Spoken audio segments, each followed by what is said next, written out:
உங்களோட கோரிக்கை எதுவானாலும் அத பிரதமர் நிறைவேற்றி வைக்கிறேன்னு வாக்கு கொடுத்திருக்காரு. பிரதமர் கொடுத்த வாக்க காப்பாத்துவாரு.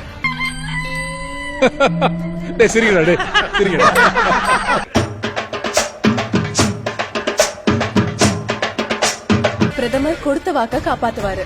தமிழ்நாட்டுல எந்த இடத்துக்கெல்லாம் மோடி போறாரோ அந்த இடத்தை முன்னிலைப்படுத்தி ஒரு விஷயத்தை சொல்றது மோடியோட வழக்கம். கன்னியாகுமரிக்கு போனப்ப உலகமே திரும்பி பார்க்கக்கூடிய சுற்றுலா தலமா கன்னியாகுமரி மாறும்னு சொன்னார். ராமநாதபுரத்துக்கு போனப்ப இங்குள்ள மீனவர்கள்லாம் மீன் பிடிக்க போகும்போது செயற்கைக்கோள் மூலமாவே எங்க அதிகமா மீன் இருக்கும் அப்படின்னு தெரிஞ்சுக்கலாம்னு சொன்னார். திருப்பூருக்கும் ஈரோடுக்கும் போகும்போது இது ஜவுளி கடலா மாறும் அப்படின்னு வாக்குறுதி கொடுத்தாரு. இது மட்டும் இல்ல, இது மாதிரி நிறைய வாக்குறுதிகளை இந்தியா முழுக்க கொடுத்திருக்காரு நரேந்திர மோடி. அதுல ஒன்னையாவது செயல்படுத்தினாரா அப்படின்னா இல்ல அப்படிங்கறது மட்டும்தான் பதில். உங்க கோரிக்கை என்னங்கிறது இப்பதான் சாருக்கு தெரியும். அதை நிறைவேற்றாம இங்க இருக்க ஒரு சொட்டு தண்ணி கூட வெளியில போகாது. அவரு எங்கேயும் போக மாட்டேன்னு சொல்றாரு. இதெல்லாம் நம்புற மாதிரியாங்க இருக்குது. ஆரம்பத்துல நானும் தான் நம்பல. நம்பினாதான் சோறு போடுன்னு தாத்தா சொன்னாரு. அதுல இருந்து நம்பிட்டேன். நீங்க சாப்பிடுறீங்களா? இல்ல உண்மைதான் நம்புறேன். தெரிஞ்ச போல பிரதமர் கொடுத்த வாக்க காப்பாத்துவாரு.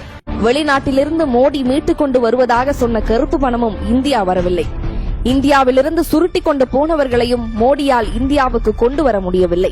100 ஸ்மார்ட் நகரங்களை இந்தியாவில் உருவாக்குவோம் என்று வாக்குறுதி தந்தார் மோடி. 100 நகரங்களை உருவாக்க 731 திட்டங்கள் அறிவிக்கப்பட்டன. 46,366 கோடி ரூபாய் செலவில் உருவாக்கப்பட்ட இந்த திட்டத்தில் இன்னும் ஒரு நகரம் கூட கண்ணில் காட்டப்படவில்லை. 2014 தேர்தல் பிரச்சாரத்தில் பேசிய மோடி ஒவ்வொரு இந்தியனின் கணக்கிலும் 15 லட்சம் பணம் போடப்படும் என்றார்.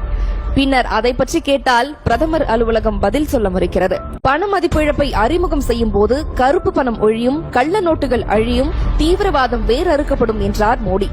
அதில் ஒன்று கூட நடக்கவில்லை. இது தோல்வியடைந்த திட்டம் என RBI ஒப்புக்கொண்டது. தம்பி மாதிரி ஒரு கேரக்டர் நான் துபாயில கூட பாக்கலங்க. இங்க எதுக்கு கூட பிடிக்கிறேன்? மறக்குமா? கொசு அதிகமா இருக்கே சார். பாத்தீங்களா, கொசுக்கெல்லாம் கூட பிடிக்கிறாரு. பிரதமர் கொடுத்த வாக்க காப்பாத்துவாரு. 100 நாட்களில் சுவிஸ் கருப்பு பணம் மீட்பு. ஒருவருக்கு 15 லட்சம். $1 30 ரூபாய். 1 லிட்டர் பெட்ரோல் 40 ரூபாய். ஊழல் ஒழிப்பு, கருப்பு பண ஒழிப்பு, சீனா பாகிஸ்தானை அடக்குவது, வருடத்துக்கு 2 கோடி வேலை வாய்ப்புகள், 2020 இந்தியா வல்லரசு, குஜராத் மாடல், அகண்ட பாரதம், தீவிரவாதிகள் ஓடி ஒளிந்து கொள்வார்கள், விவசாயத்துக்கு முன்னுரிமை, விவசாயிகள் வருமானம் 2 மடங்காகும், அனைவருக்கும் வீடு. बेटी, तुम्हारी समस्या को तो हल हो गई. अब इस देश के लाखों किसानों के समस्याओं की जिम्मेवारी मेरे ऊपर है. ஐயோ ஆண்டவா, உங்க பிரச்சனை தீர்த்து வச்சாச்சு. இப்போ விவசாயிகளோட தனி பிரச்சனை தீர்த்து வைப்போமான்னு அவர் கேக்குறாரு.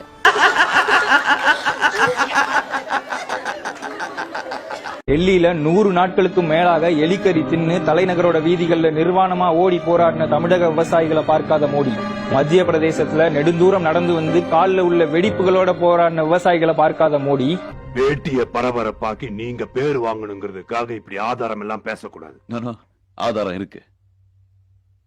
28 நாளா உட்கார்ந்துருக்காங்க. இந்த நாட்டுடைய பிரதம மந்திரி எங்களை பார்க்காம இருக்கிறார். நாங்க இந்த நாட்டுடைய அடிமைகள்.